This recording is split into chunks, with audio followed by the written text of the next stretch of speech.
Om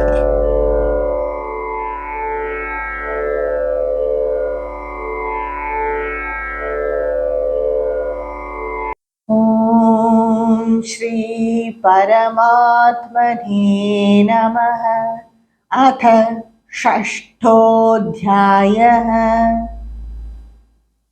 In the last few shlokas of chapter 6 of Bhagavad Gita, Bhagavan Krishna gave some preparations for dhyana, gave some information about the preparations for dhyana, and he also said about how one should sit when one do dhyana.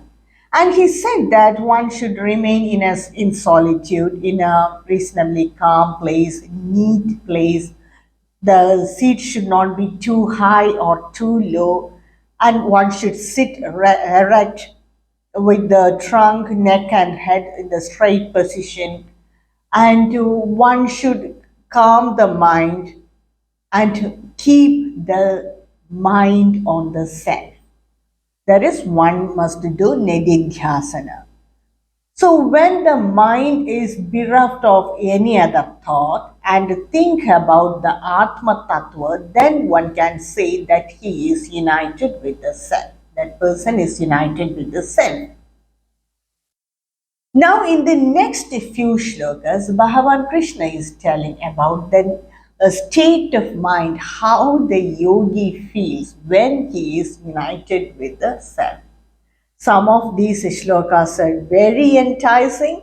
We feel that we also want to be like that, but gradually, by repeated practice, definitely we all will reach that state of mind.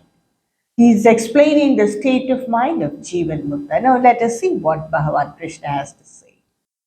Yada deepo nivadastaha nengate sopama smrita yogino yada chittasya yunjato yogamatmanah. Bhagavan Krishna is telling in this 19th shloka of chapter 6 of Bhagavad Gita that one should keep the mind on the self, and the mind should not be distracted by any other thoughts. Now, how will the mind be? That state of mind of the yogi who keep that quiet mind on the self will be just like a deeper kept in a place where there is nivadasta, that is where there is no wind.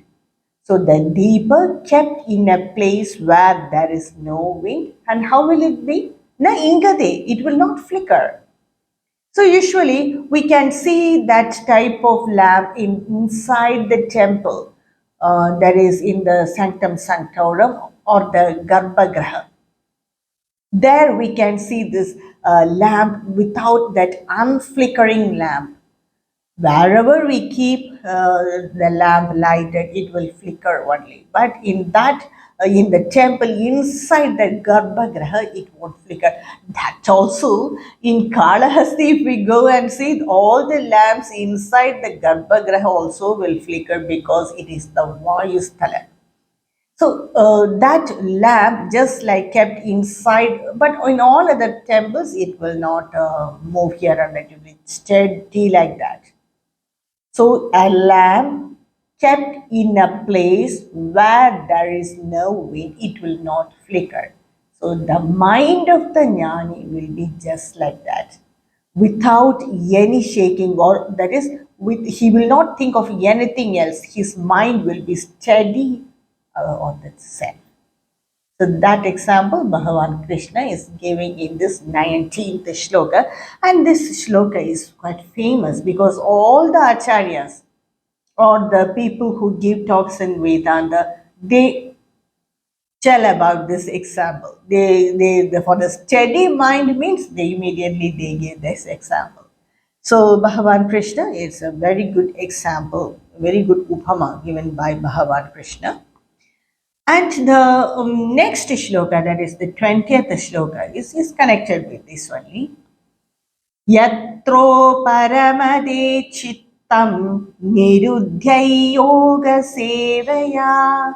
Yat yatra chaivatmanatmanam pashyannatmani tushyati. Yatra uparamit, that is when the mind attains this quietude state. Nirudhya yoga sevya, by practicing this yoga, that mind is restrained of all thoughts by practicing yoga, by practicing this dhyana. And the mind bereft of all thoughts is not really is not moksha according to Vedanta. So that mind that has attained quietude by the practice of yoga, that mind should be kept on the Atma. Yatra cha eva atmana atmanam. Here, two atmas are given. One indicates the mind, and other is the atma. So that mind, which is made quiet by practicing yoga, is kept on the atma, which means that mind, bereft of any other thoughts, must think about the atma tattva. That is, it must think like aham brahmasmi, or I am all, I am pervading everywhere, all are in me. So, like this, the Upanishad Vakyas they can select, or the Vakyas from the Bhagavad Gita, or they can select, or they can think or imagine themselves to be that Brahman. Imagine oneself to be that Brahman, bereft of any other, or bereft of any thought, only this Atma Chintana. That yogi, Pashyan Atmani Tushyati. Once he get the glimpse of that self, then he is satisfied. That yogi is satisfied because he knows that Atma.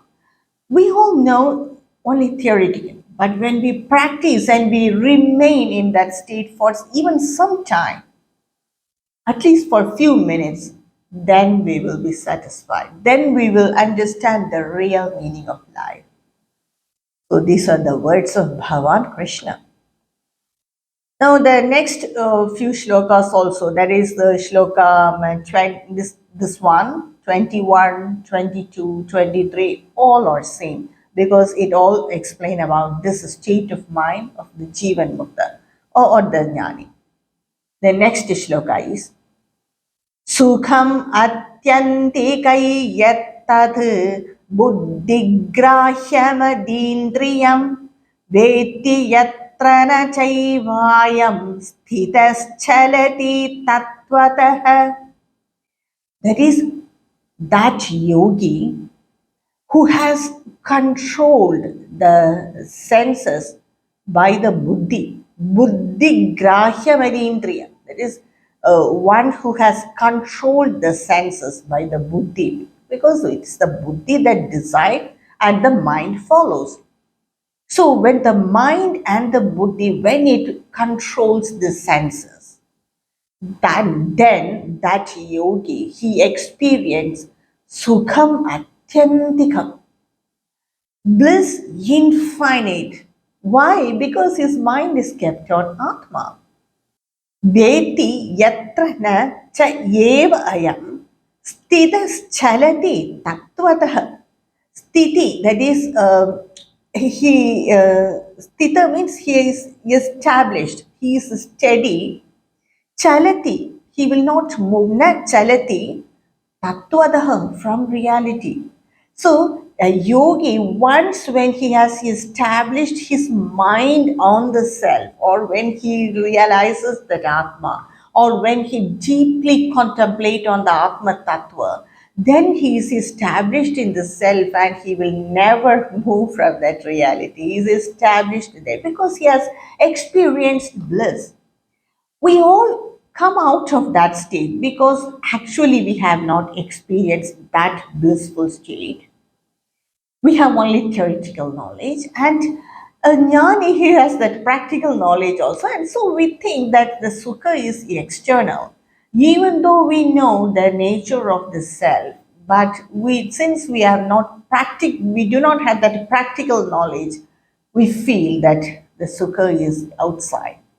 So a jnani, he experiences that atyantika sukham because he has kept his mind on the self.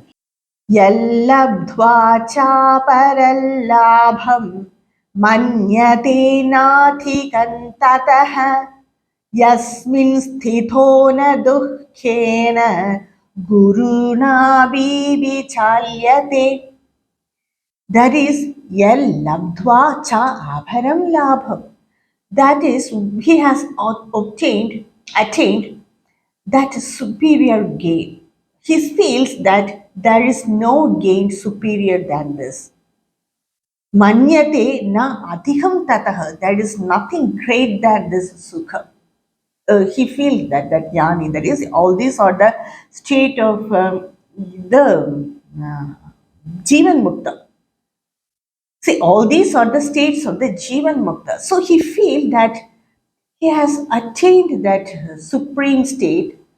There is nothing more superior, more gainful than this. There is no superior gain than this. Manyade na adhikam tataha. Yasmin stitho na dukkena gurunabi vichalyate. That is, he is established in that self. Now he feels that whatever dukkha come to him, gurunavi, even though it is guruna means, even though it is a very heavy dukkha, he doesn't vichalyate, he doesn't move from that state.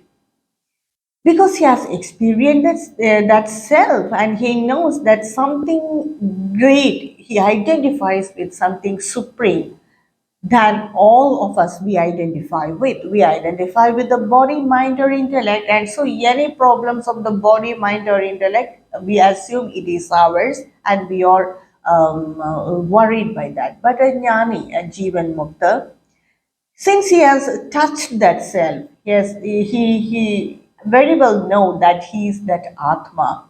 Whatever dukkha come from the body or the mind or the intellect, he doesn't care about it. Not care means he won't realize it even. That's why Bhagavan Krishna will say that this knowledge is suitable for everyone, even for the great sinner, because definitely he will, as the prarabdha karma, he will get repercussions for the sin he has done. But now that punishment or whatever be, it's at the physical level or mental level or the intellectual level. But when one identify with the Atma, whatever comes to the body, mind, or intellect, he will not feel it.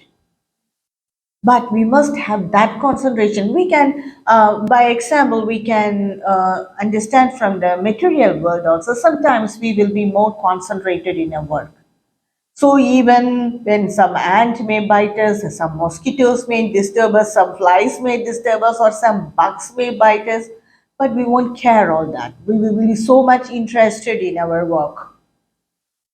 And here I would like to quote an example from Uddhava Gita. Uddhava Gita, the sage Dattatreya, that is Avaduta Dattatreya, he will explain to King Yadu. Once when King Yadu was going that way, he will see Avaduta Dattatreya and he will ask him, how are you so peaceful and happy? And for that, the Avaduta Dattatreya will say that because I have learned from many gurus in this universe. I have 24 gurus from whom I have learned so much values and I apply all that in my life. And I am peaceful. And he will explain the 24 gurus, and I think it is as the 22nd as the 22nd guru, he will explain the nature of an arrow maker. An arrow maker will be sitting in his shop and polishing his arrow. He will be making the arrows. And a king's procession passed by in front of his shop. But he was not aware of that. So another person will come and ask him, "Did you see the king going passing by your shop?" And so, no, I don't know. I have not seen that. So what the Avatuta Dattatreya says, That much of concentration one must have on any work. Then we will not feel the external disturbances. So, just like that, when one's mind is so established in the self, just like the concentration of a arrow maker, then nothing will disturb us. So, this is possible even in the materialistic world itself, but we need a little bit practice, but it is attainable. So Bhagavan Krishna here say that when a yogi or a Jivan Mukta, when he identifies with the Atma, he no more identifies with the body, mind or intellect. So whatever great dukkha come to him, it will affect only his body, mind or intellect. He will not be disturbed by it. Sometimes he will not be even aware of it. And the next shloka is 23 shloka is तं विद्या दुःखसंयोगवियोगैयोगसंहितं स निश्चयेन योक्तव्यः योगो निर्विण्णचेतसा. That is a person who, by this name of yoga, yoga sanghidam, that is by this name of yoga, if he practice this yoga, then know that he is dukkha sayoga viyoga, that he is he is separated from dukkha, any type of dukkha. And just to see how beautifully Bhagavan Krishna has coined this word, dukkha sayoga viyogam. Dukkha means worry, sayoga means joining, viyoga means separate. That is, the union with pain and dukkha is separated. So he is separated from dukkha. Beautifully, he has coined this word. I can say that it's a phrase. So a person by this yoga, he is separate from dukkha. That is, he will not feel that pain. So nischayena yuktavyam, that he must be determined to do this yoga, because Bhagavan Krishna now itself he is giving an indication that the yoga is not so easy. And yogo anirvinna chetasa. That is, anirvinna chetasa means one should do this, practice this yoga with the undesponding mind. That is, continuously we have to practice. Many people will practice dhyana, but not constant. They will not be constantly practicing. In one day they will practice, then in the name of work or any other job, they leave it. So in that case, this yoga is not attainable because one needs constant practice. So they just skip off dhyana by telling that they don't have time, but we have to find time. So one should practice this yoga with an undesponding mind and continuously, then this yoga is possible. That is, this meditation, nididhyasana, or keeping the mind on Atma is very well possible. And that ends a person's dukkha. Whatever dukkha comes to his body, mind, or intellect, he is least disturbed by it.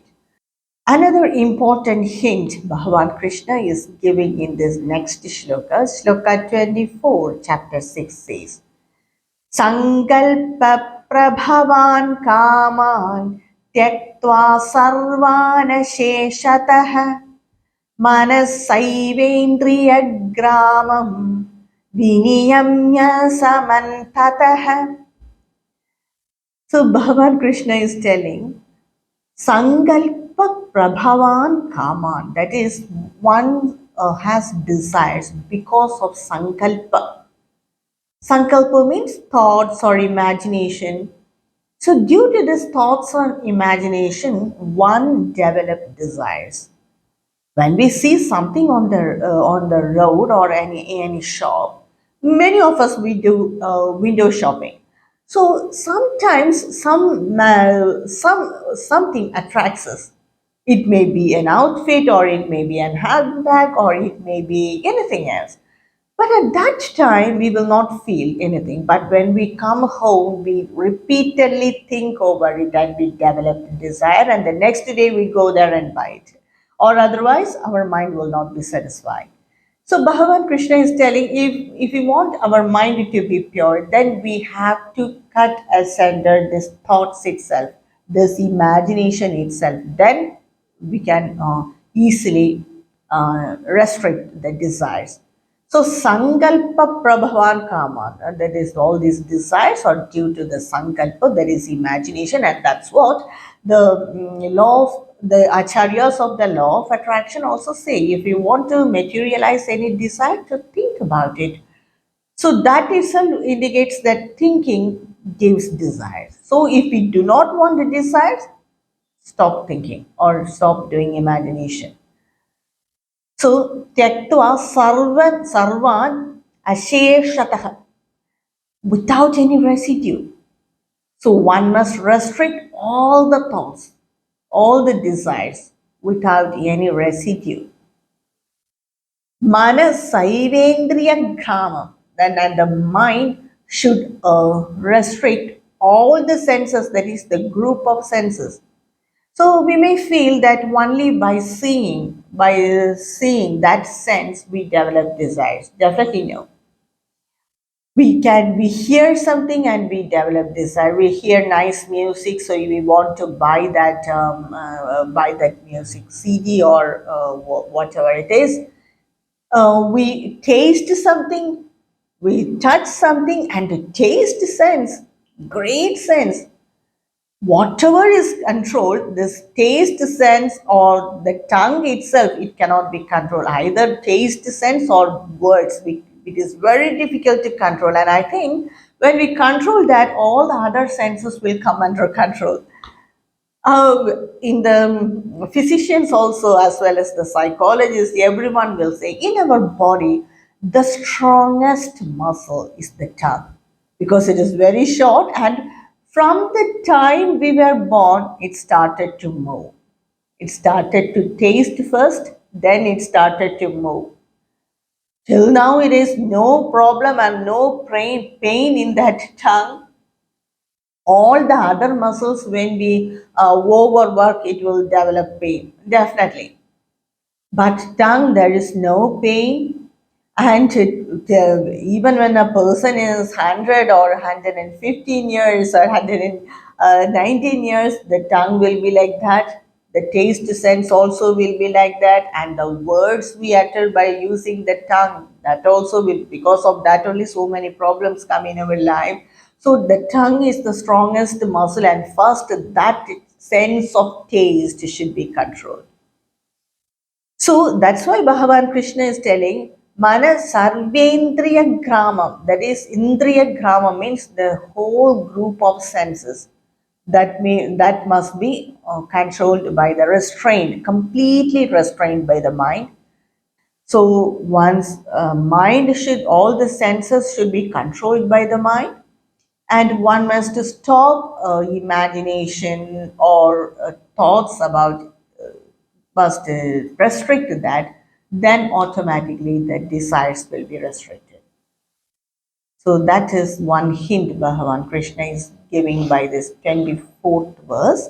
And the next shloka, there is a 25 is Shanai Shanairubarame Buddhya Dridi Grihitaya Atma Samstham Manah Krutva Na Kinchit Abhichintayet Shanai Shanaihi Uparamit. That is, gradually one has to restrain the mind. And Bhagavan Krishna is telling this yoga is not that easy. It won't come in a day or two. Gradually one has to control the mind and the senses, or otherwise it will boomerang on us by with double force. So Shanai Shanaihi Uparamit. One, let him attain quietude or control the senses and the mind gradually. Buddhya Dridi Grihidaya. One should control the senses and the mind by the buddhi, by the determination power, very steady, Dhridi and Grihidaya. That is, one must held in firmness, firmly hold the senses by the intellect. Atma samstham manakritva, that is, one should place the mind on the Atma. Either one should think that imagination, how it feels when I realize that state, or do nididhyasana, deeply contemplate on the words of Brahma Tattva. One should keep the mind on the Atma. After keeping it krutva, na kinchit tabi chindayet. Once kept there, one should not think of anything else because we all do dhyana. But a common problem, what I have experienced and what many people have told me was, they can just unite with the Mahatma for a second, then go out of it. They go out of it and they go. That's all. So this is one of the greatest problem while we practice dhyana. For sometimes we will be attached, but immediately we will come out of it. That's because the mind is not prepared to come out of its external influences.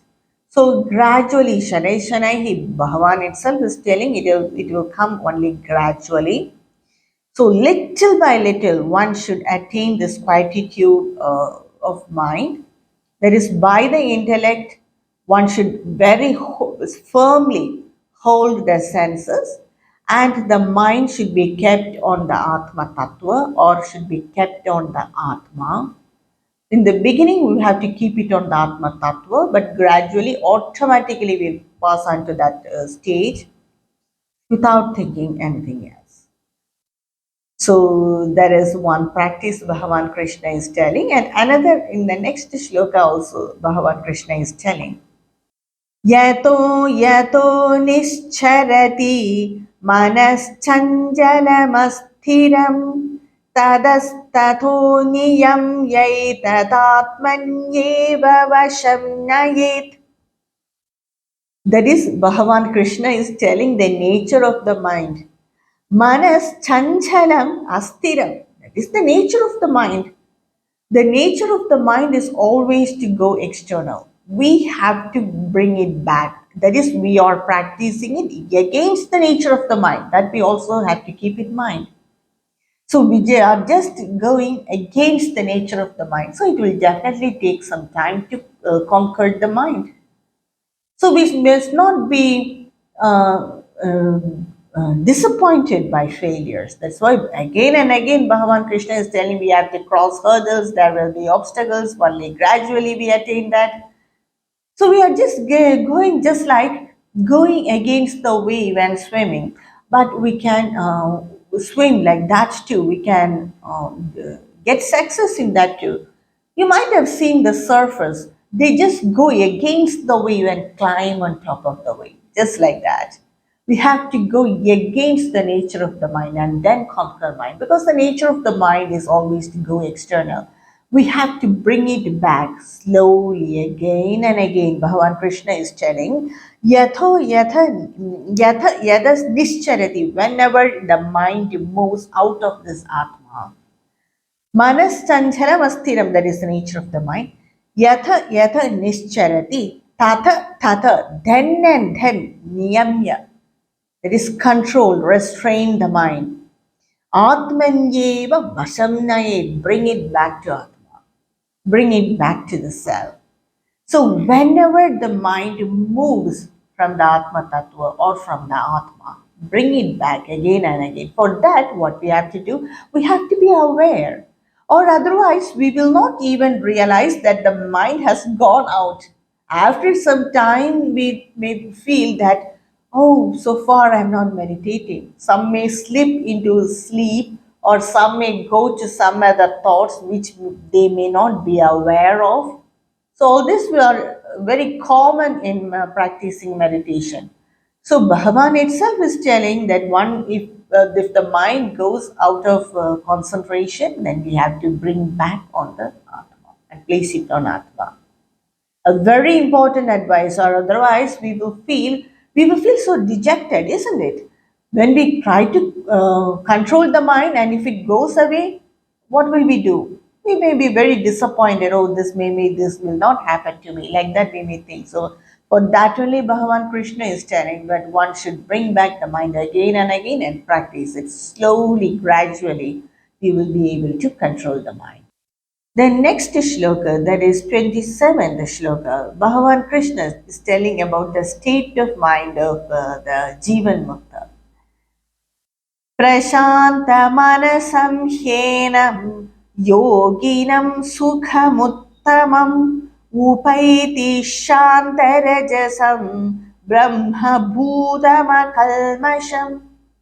That is that yogi or that Jivan Mukta. Now we can say him as the Jivan Mukta. He is that state of mind of that Jivan Mukta will be Prashantamanasam, so peaceful, because he doesn't have any hope, any desire, any anxiety, any expectation, any hurt, any worry, any sorrow. Just imagine how that mind will be. Prashanta manasam henam yoginam sukham uttamam. And that also, not only bereft of all this, but he experiences infinite bliss also. And he will so calm and experience infinite bliss. Just imagine that state of jnani. Is it not enticing?